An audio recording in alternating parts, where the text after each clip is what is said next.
ምን ብያችሁ ነበረ? አብርሽና ሩታ ፍቅራቸው ተመለሰ። በቃ ተመለሰ። ወይኔ ዛሬ የእውነት በዛሬ ቪዲዮ የተረዳሁት በጣም ብዙ ያነበብኩት ብዙ ያየሁት ነገር አለ። በስተመጨረሻም እንግዲህ አብርሽ ሩታ ተገናኝተዋል።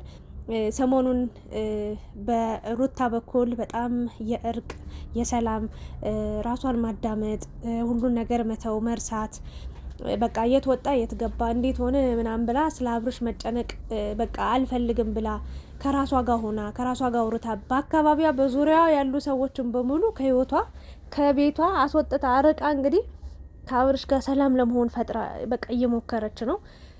ሶ አብርሽ ግን ድንገት ሲሄድ የነበረው ሩታን ለማየት ሳይሆን ያው ሩታንም ለማየት ነው። አክቹዋሊ የታወቀ ነገር ነው። በዛ በመቀጠል ደግሞ ልጁን ለማየት ነው የሚሄደው። ሩታ ባትኖር ወይ ደግሞ ሩታ ከሌለች ልጁ የለም አይደለ እንዴ? ስለዚህ ቅድሚያ ለሩታ ነው የሚሰጠው ግድ ነው እና ይሄድ ነበረ። አሁን ላይ ግን ሩታ ሁሉን ነገር ትቻለው ሰላማዊ ሰው ሆኛለሁ በማለት ብትናገርም ማንም ሰው እያመናት አልነበረም። አብርሽም እንግዲህ እንዴትና ለምን ወደ ልጁ መሄድ እንዳቆመ ግልጽ ነገር ባይኖርም እኔ ግልጥልጥ አድርጌ እነግራቸዋለሁ ነጭ ነጯን። ሶ ዛሬ ሩታ ለምንድን ነው ልጅህን ማየት ያቆምከው? እኔ እኮ ልጅህን አትያላልኩም፣ የልጅህን ፍቅር አልነፈኩም፣ ልጅህን አታይም ብዬ አልከለከልኩም። ስለዚህ ከምን አንጻር ነው ሰሞኑን እንደዚህ የጠፋው? ከልጅስ ያራቀ ሀሳብ ነገር ምን ኑሮ ነው? ከልጅ የተሻለ ነገር ከልጅ የሚበልጥ ነገር ምን ቢዚ አድርጎ ነው? በማለት እንግዲህ ሩታ አብርሽን ጠርታው ጠይቀዋለች። አብርሽም እንግዲህ ምላሽ ሙሉ በሙሉ 100% ባይሰጣትም ያለውን ነገር ለማስረዳት አንዳንድ ነገር ነካ አድርጓል። ግን ደግሞ ሩታ ጥያቄ ብዙ ነገር ፈጥሮባታል። አጥብቃ ብትጠይቀውም ሊመልስላት አልቻለም። ግን የሆነ አካል እያስገደደው እንደሆነ ልጁንም ለማየት እንደተከለከለ ተረድቻለሁ። ለማንኛውም ዛሬ እንግዲህ ልጁን በደስታ ውጭ ላይ አምጥታ አገናኝታቸው ሁሌም እንደዚህ አገናኙኝ፣ ልጄ ናፍቆኛል፣ ወደ ቤት የማልመጣበት የራሴ ምክንያት አለኝ በማለት እንግዲህ በሚያሳዝን ድምጽ በሚያሳዝን ንግግር ልጁን ይዞ ለትንሽ ደቂቃ ቆያለሁ ብሎ እንግዲህ ይዞት ሄዷል። ሩታ መጠብቅሃለሁ፣ ችግር የለውም፣ የፈለከውን ጊዜ ያሳልፍ ብላለች። ሩታ ይሄ ልጅ እንደዚህ የሆነበትን ምክንያት አላውቅም ነው ያለችው። ቤት ሲመጣ በቃ ልጁ ጋር ነው ጊዜ የሚያሳልፈው። 10 ደቂቃም 20 ደቂቃም ይዞት ወጥቶ ይመጣል። እኔ በቃ የሚያስፈልገውን ነገር ስጪ ይለኛል፣ ሰጥቸው ስራዬን ነው የምሰራው። አባቱ ተንከባክቦት ጥሩ ጊዜ አሳልፈው በቃ አስተኝቶት ምናምን ነው ቤት ወጥቶ የሚሄደው። አሁን ላይ ግን እየመጣ አይደለም እና ምንም ያስቀየምኩት ያስከፋሁት ነገር የለም። ቤትም ሲሄድም በቃ በደንብ ከልጁ ጋር ጥሩ ጊዜ አሳልፎ እንዲመለስ ነው የምፈልገውም ያደረኩትም እሱ ነው። 100% እዛ ቤት እንዳይመጣ ያደረኩት ነገር ወይ ደግሞ የተናገርኩት ንግግር ወይ ደግሞ ያጠፋሁት ጥፋት የለኝም። ምን ሊሆን እንደሚችል ግን እኔ አላቅም፣ አጥብቄም አልጠየቅኩትም። እሱም የራሱን ህይወት ጀምሯል፣ እኔም የራሴን ህይወት ጀምሬያለሁ ብያለሁ። ስለዚህ ብዙ አልጠየቅኩትም አልጠይቀውም ብላለች። ሶ ሩታ የራሴን ህይወት ጀምሬያለሁ አትበይ፣ አብርሽም የራሱን ህይወት ጀምሯል አትበይ። ምንም ህይወት የለም። አንቺ ያለ አብርሽ ያለ አንቺ ምንም ህይወት የሚባል ነገር የለም። ከሄርሜላ ጋር የማስመሰል ነው። በቃ ጊዜያዊ ነገር ነው። ጊዜያዊ ታይታ፣ ጊዜያዊ ፍቅር፣ ጊዜያዊ ትዳር፣ ጊዜያዊ ፍቅር ነው። ህይወት ጊዜያዊ ኑሮ ምናምን ነው እንጂ ትክክለኛ የሚባል ነገር የለም። ሰላም የሰጠው ረፍት የሰጠው ኑሮና ትዳርን እያየው አይደለም። እኔ ምንም ለጊዜው ይስቃል ምናምን ከላይ ነው። አታይም እንዲ አንቺ ይሄ ሁሉ ችግር ተቋቁመሽ ይሄ ሁሉ ችግር እያሳለፍሽ ይሄንን ሁሉ ፈተና እያየሽ ይሄ ሁሉ መከራ እያለፍሽ ጠንካራ ለመምሰል እየሞከርሽ ነው። ራሽን አይተሽዋላ እንዴት እንደምትስቂ በውሸት ዓለም እየኖርሽ። ሶ አንቺ አሁን የራሴን ህይወት ጀምሬያለሁ ለማለት ትደፍሪያለሽ? የለም፣ የራስሽ የሚባል ህይወት የለም። የእውነት አየሽ። ግን ለውጡን አየሽው? በተንኮል ስትመጪ፣ በማልቀስ ስትመጪ፣ ዝቅ በማለት ስትመጪ፣ ምንም ያልተፈታው ችግር፣ ምንም ሰላም ያልሰጠው ህይወት፣ አሁን ላይ ግን በሰላማዊ መንገድ ስትመጪ ሁሉ ነገር ተስተካከለ። አብርሽም ላንቺ ማዘን መራራት ጀመረ፣ አንቺም ለሱ ማዘን መራራት ጀመርሽ። በቃ የእውነት በመጥፎ ነገር ስትመጡ ለራሳችሁም ሰላም አይኖራችሁም። የእውነት ማለት ነው። ለማንም ሰላም አይሆንም። አሁን ግን ሩታ በጣም በብልጠት እንግዲህ እየተጠቀመች ነው የምትገኘው። እግዚአብሔር ከፈቀደና ከወደደ እኔ አምናለሁ አንድ ቀን አብርሽና ሩታ አንድ ሆነው እንደማያቸው። ምንም ህይወት የለም። ልጁን እዛ ጥሎ ዋጋ የከፈለችለትን ሚስቱን እዛ ጥሎ እዚህ ሴት ጋር የፈለገ አሸሸ ገዳሜ ብል የፈለገ አብሮ የተለየ እቃ የላትም። በነገራችን ላይ ሄርሜላ ከሩታ የተለየ እቃም የያዘችውም እቃም የለም፣ ምንም የለም፣ ምንም። ሩታ ሁሉ ነገር አላት።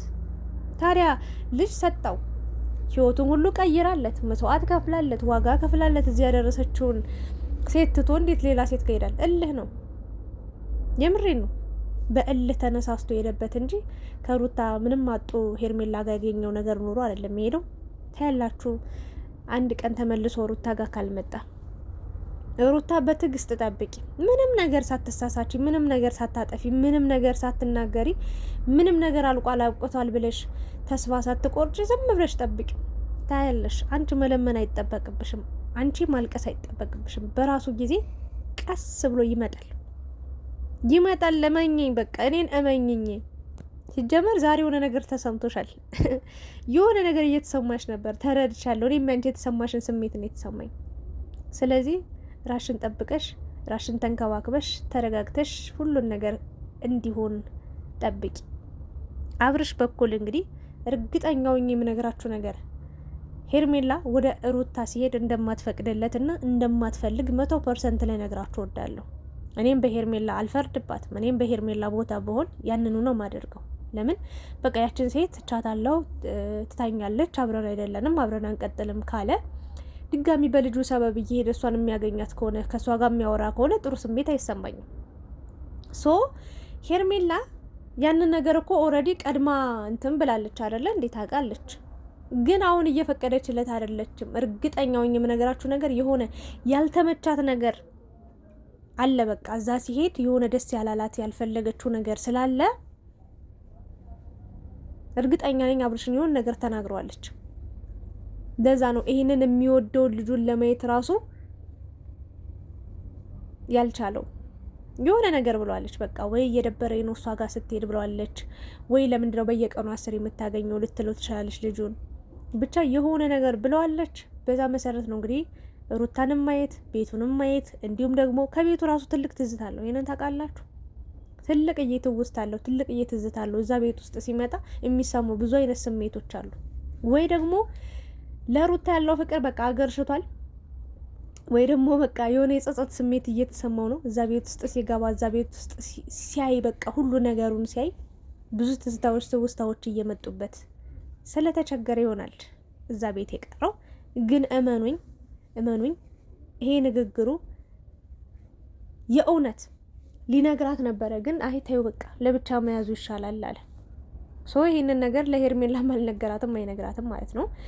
ስለዚህ ወዳጆቼ፣ የሩታ የአብርሽ አድናቂዎች፣ እኔ አብርሽን የሰደብኩት ጊዜ አለ፣ የተናደርኩበት የተበሳጨሁበት ጊዜ አለ።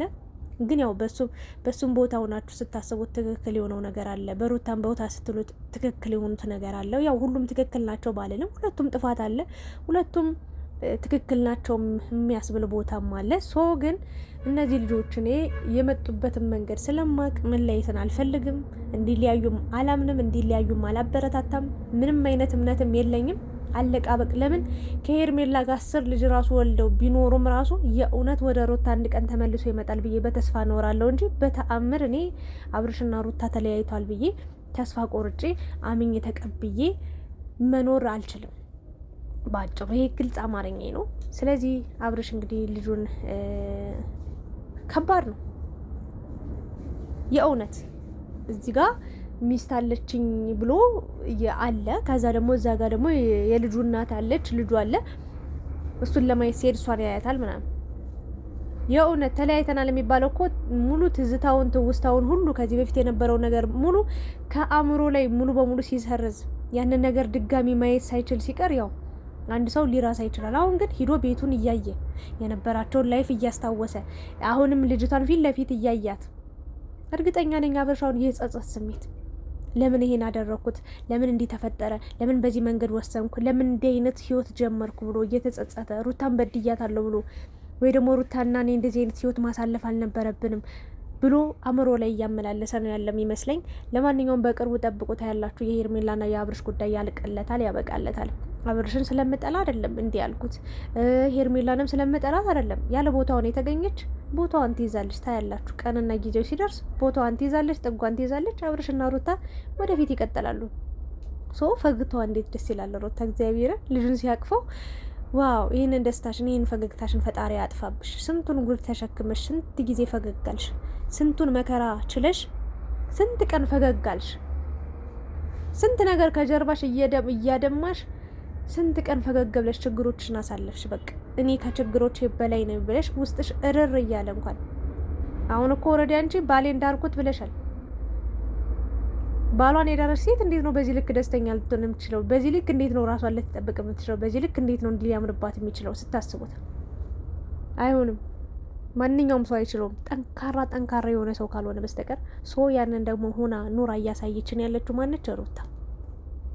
እና ለማንኛውም አብርሽ ልጅህን የፈለገ ታሪክ የፈለገ ሰው ጋር ፍቅር የምትጀምር ትዳርም ኑሮም ህይወትም ቢኖርህም ከልጅህ አንድ ሰከንድ አንድ ደቂቃም መራቅ የለብህም። የእውነት እኔ ተመልሳችሁ አንድ እንደምትሆኑ ነው ማምነው። ግን ደግሞ ባይሆንም ከልጅ መራቁ ብዙ ከባድ ነገሮች ውስጥ ነገ ልጅ ይጠይቅሃል። እያንዳንዱ እያቅለበል ለአባቴ ለምን ይሄ ለምን ጥያቄ ቁጭ አድርጎ ይጠይቃል። ያኔ ምላሽ ከሌለ ልጅም ሊጣላ ይችላል። የእውነቴን ነው። ልጅም ሊጣላ ሊቀየርብህ ይችላል።